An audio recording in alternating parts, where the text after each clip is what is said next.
एक समय वो था जब अमिताभ बच्चन को किसी भी फ़िल्म में लेने के लिए निर्देशक, डायरेक्टर उनके घर के चक्कर लगाते थे। लेकिन एक समय वो था जब अमिताभ बच्चन को मजबूरीवश कास्ट किया गया। और किस इंसान ने ऐसा कहा था कि फ़िल्म तो हेमा मालिनी की वजह से चलेगी, आप किसी भी हीरो को ले लीजिए। तो उसकी जगह पर अमिताभ बच्चन को लिया गया था। ये किस्सा सुनने लायक है और दिलचस्प है। ज़रा गौर से सुनिएगा। दोस्तों, दरअसल मैं बात कर रहा हूँ अमिताभ बच्चन और हेमा मालिनी की फ़िल्म कसौटी की, जो कि 1974 को रिलीज़ हुई थी और जिसकी बातें 1973 में चल रही थी, जबकि अमिताभ बच्चन की जंजीर फ़िल्म तब तक रिलीज़ नहीं हुई थी। ये उससे पहले की बातें हैं।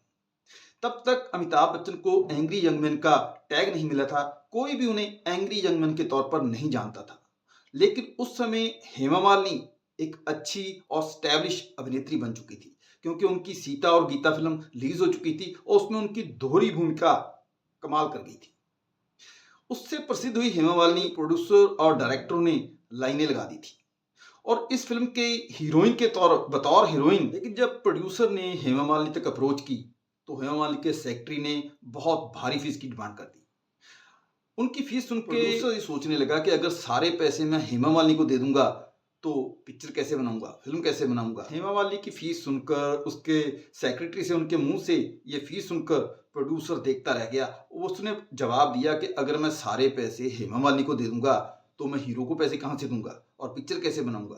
तो उसके सेक्रेटरी ने एक जवाब दिया, ये सुनने लायक है। उन्होंने बोला कि आप किसी भी छोटे मोटे हीरो को कास्ट कर दीजिए, वैसे भी फिल्म हेमा मालिनी की वजह से चलेगी। और उसके बाद प्रोड्यूसर ने उस समय तक ऐसा है ना, उस समय तक सीता और गीता रिलीज हो चुकी थी और हेमा मालिनी एक स्टैब्लिश और उसका स्टार देखने लायक था, क्योंकि दोहरी भूमिका होने की वजह से हेमा मालिनी का ब्रांड प्राइस बहुत ज़्यादा बढ़ चुका था। तो उन्होंने जब अमिताभ बच्चन को साइन कर लिया, तो ये फिल्म अमिताभ बच्चन की हेमा मालिनी के साथ पहली फिल्म साबित हुई।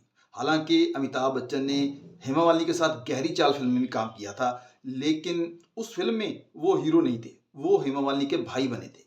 उस फिल्म के हीरो जितेंद्र थे।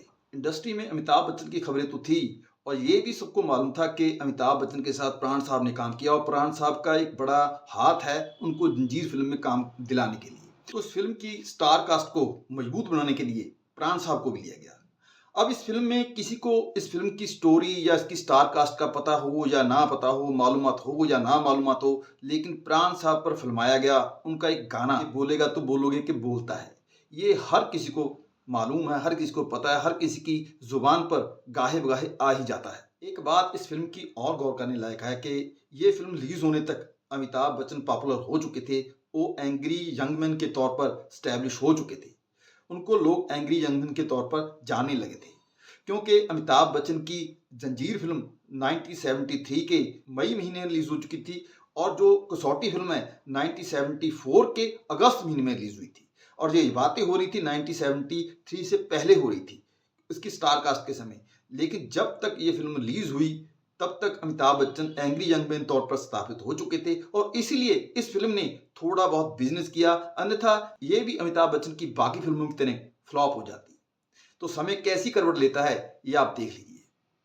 तो और किस्से कहानियां सुनने के लिए चैनल को सब्सक्राइब करके बेल आइकन को दबा दीजिए, ताकि आपको नोटिफिकेशन मिलते रहे। धन्यवाद।